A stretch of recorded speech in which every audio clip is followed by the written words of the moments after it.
స్కెచ్లో ధన్యవాదాలు, thank you. 200 స్థానాలు మీ స్కెచ్ను 200 స్థానాలు అనేది మీ స్కెచ్ను కూడా దాటిపోయాయని భావించవచ్చా?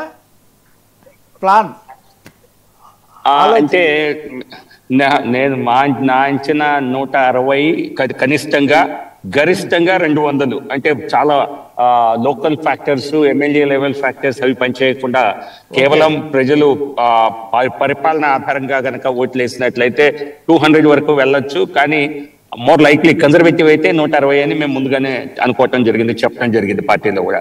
ఓకే, ఏంటి సార్ దీనికి ప్రధాన కారణాలు మీరు అబ్జర్వ్ చేసిన దాంట్లోని? అసలు ఊహించింది కదా, ఎగ్జిట్ పోల్స్ అన్ని కూడా ఇంతలా చెప్పలేదు. సరే ఎన్డీఏ అయితే గెలుస్తుంది అని చెప్పారు తప్పించి 120, 130 ఆ రేంజ్లోనే మాట్లాడారు.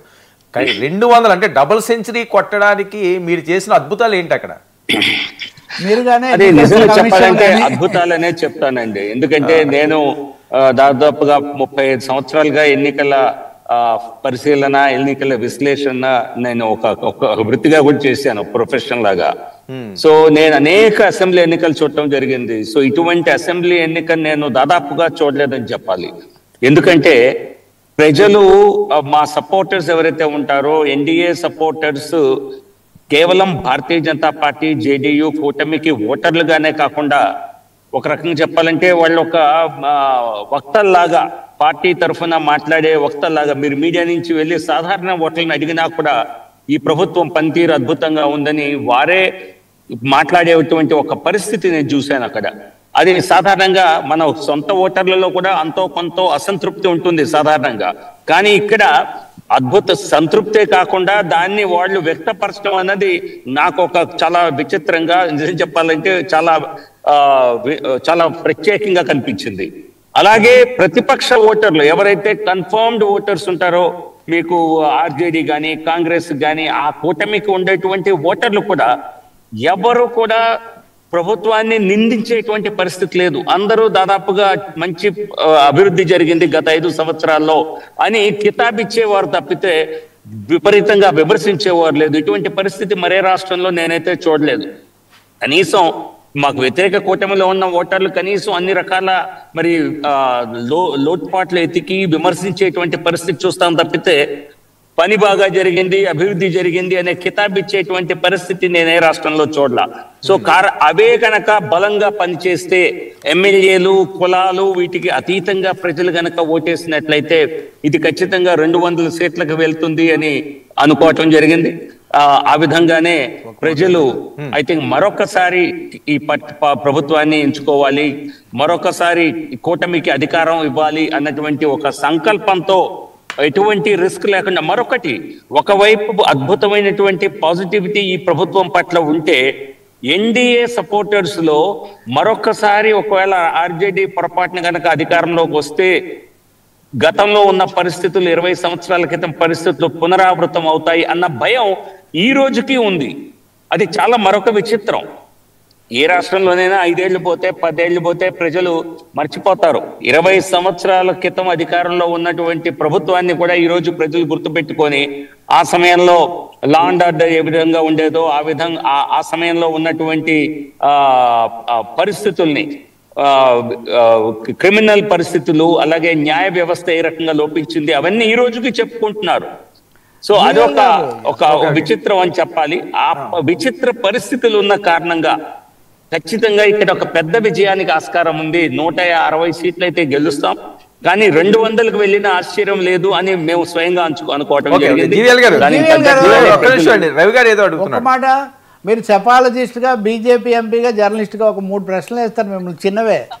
మొదటిది, మీరు ఈవీఎంలు వాటి మీద పరిశోధన చేశారు, పుస్తకాలు కూడా రాశారు, వీవీప్యాట్లు వాటి అవసరం. సరే బీహార్ ఎన్నికల్లో వీవీప్యాట్లు దొరికాయి, అది వదిలేద్దాం. కానీ సర్రనే ప్రక్రియ, దాని మీద జరిగిన నిరసన సుప్రీంకోర్టులో ఉండటం, ఇది భవిష్యత్తు ఎన్నికల మీద బీహార్ ఫలితం తర్వాత, అంటే మీరు కూడా 160 అన్నది 200 దాకా చేరడం దీని మీద ప్రభావం చూపిస్తుందా? రెండవది, నితీష్ కుమార్ నిజంగా అంత సుశాసన్ బాబు అయితే మొదటి దఫా, రెండో దఫా ఎన్నికల ముందు వరకు కూడా ఆయన ఎందుకు భావి ముఖ్యమంత్రి అభ్యర్థిగా ప్రకటించలేదు? Third and speculative question, BJP మహారాష్ట్రలో ఎన్నికలు అయిన తర్వాత దేవేంద్ర ఫడ్నవీస్ను ముఖ్యమంత్రిని చేయడానికి ఏం జరిగిందో అవన్నీ మనం చూసాం. ఇక్కడ చాలా స్పష్టంగా జేడీయూ రెండో స్థానంలోకి వెళ్ళిపోయింది గతసారి కంటే భిన్నంగా. కాబట్టి ఇప్పుడు ఏం జరుగుతుంది, ఎన్నికలు అయిన తర్వాత ఈ మల్లగుల్లాలు ఏమైనా జరిగే అవకాశం ఉందా? రవి గారు, అది మీరు 3 ప్రధాన ప్రశ్నల్ని ఏకపాటిగా సంధించారు. సో ముందుగా మీరు ఈవీఎంస్ గురించి నేను పుస్తకం రాసిన మాట వాస్తవం, దానికి మీరే సమాధానం చెప్పారు. వివి ప్యాట్లు ఉండాలి, ప్రతి ఓటుకి ఫిజికల్ ఒక ఓట్ అన్నది దానిలో నిమగ్నం అవ్వాలి, అది ఒక వెరిఫికేషన్ కి ఒక మాధ్యమంగా ఉపయోగించాలి అవసరమైనప్పుడు అని చెప్పి చేయటం జరిగింది. దానికి అనుగుణంగానే వివిప్యాట్ సిస్టమ్ ని ఎలక్షన్ కమిషన్ ని దేశంలో తీసుకురావటం జరిగింది. సో అంతటితో మా పోరాటం అప్పుడు ఫలించిందని చెప్పాలి.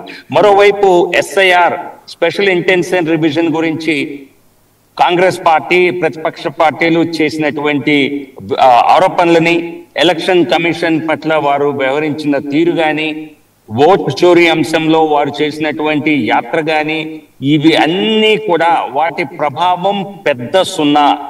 బీహార్లో మీడియా కవరేజ్ అయితే వాటికి బాగా వచ్చింది.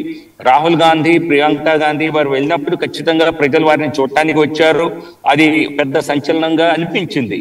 కానీ వాస్తవానికి ప్రజల్లో ఎక్కడా కూడా వీటిపైన అనుమానం గాని, వీటిపైన ఎటువంటి వ్యతిరేక ధోరణి కానీ ఈ కించిత్తు కూడా లేదు. సో ఒక రకంగా చెప్పాలంటే ఈ పరాజయంలో కేవలం కాంగ్రెస్ పార్టీ ఈరోజు 61కి గాను 4 సీట్లకు పరిమితం అవుతోందంటే ఇది భవిష్యత్తులో వాళ్ళు ఈ క్యాంపెయిన్ ని ముందుకు తీసుకువెళ్దాము, ఇదే మనకి ఒక గొప్ప ఆయుధం అని భావించిన తరుణంలో ఈ ఫలితం అన్నది ఖచ్చితంగా కాంగ్రెస్ పార్టీకి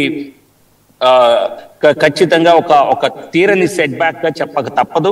4 సీట్లు అంటే అసలు స్ట్రైక్ రేట్ 5%, 6% అన్నది చాలా దారుణమైనటువంటి పరిస్థితి, 6%. సో మరో పక్క ప్రశాంత్ కిషోర్ కంప్లీట్ గా అతను ఒక వ్యూహకర్త